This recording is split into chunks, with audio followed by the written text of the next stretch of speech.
पातालखंड राजा सुबाहु का भाई और पुत्रों सहित युद्ध में आना तथा सेना का क्रोंच व्यूह निर्माण।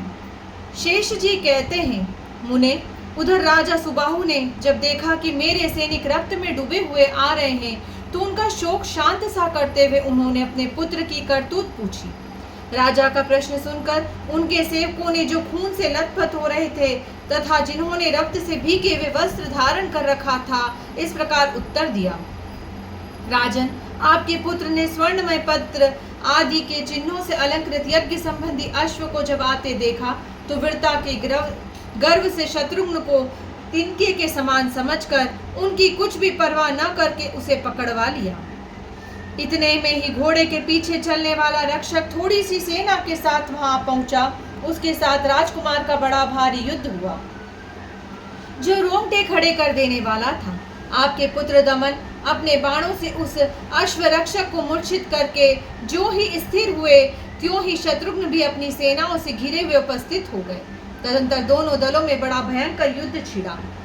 उसमें सब प्रकार के अस्त्र शस्त्रों का प्रयोग होने लगा।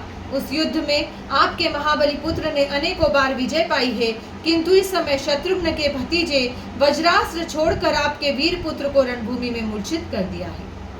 सेवकों की यह बात सुनकर राजा सुबाहु राजधानी से निकलकर उस स्थान को चले जहां उनके पुत्र को पीड़ा पहुंचाने वाले शत्रुघ्न मौजूद थे। राजा सुबाहु को सुवर्ण भूषित रथ पर सवार हो नगर से निकलते देख समस्त शत्रुओं पर प्रहार करने वाली शत्रुघ्न की सेना युद्ध के लिए तैयार हो गई। राजा सुबाहु के भाई का नाम सुकेतु, वे गदा युद्ध में प्रवीण थे।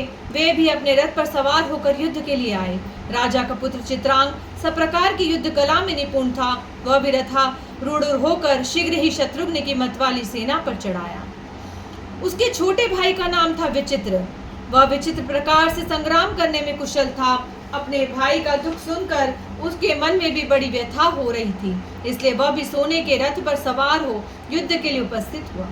इनके सिवा और भी अनेकों धनुर्धर वीर जो सभी अस्त्र शस्त्रों के ज्ञाता थे, राजा की आज्ञा पाकर वीरों से भरी हुई संग्राम भूमि में गए।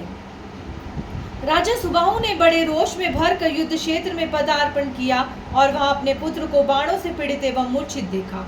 अपने प्यारे पुत्र दमन को रथ की बैठक में मूर्छित होकर पड़ा देख राजा को बड़ा दुख हुआ और वे पल्लवों से उसके ऊपर हवा करने लगे। उन्होंने कुमार के शरीर पर जल का छींटा दिया और अपने कोमल हाथ से उसका स्पर्श किया। इससे महान अस्त्रवेता वीरवर दमन को धीरे धीरे चेत हो आया।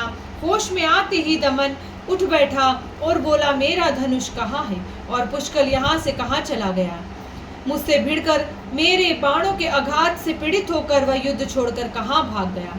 पुत्र के वचन सुनकर राजा सुबाहु बड़े प्रसन्न हुए और उसे छाती से लगा लिया। पिता को उपस्थित देख दमन ने लज्जा से गर्दन झुका ली। उसका सारा शरीर अस्त्रों की मार से घायल हो गया था, तो भी उसने बड़ी भक्ति के साथ पिता के चरणों में मस्तक रखकर प्रणाम किया।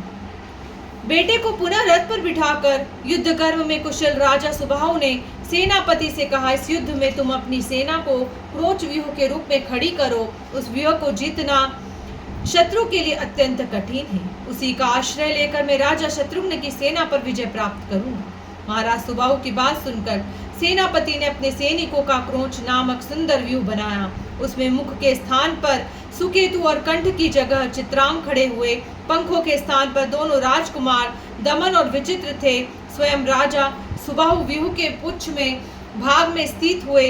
मध्य भाग में उनकी विशाल सेना थी, जो रथ, गज, अश्व और पैदल इन चारों अंगों से शोभा पा रही थी। इस प्रकार विचित्र क्रोच व्यूह की रचना करके सेना अध्यक्ष ने राजा से निवेदन किया। महाराज, व्यूह संपन्न हो गया।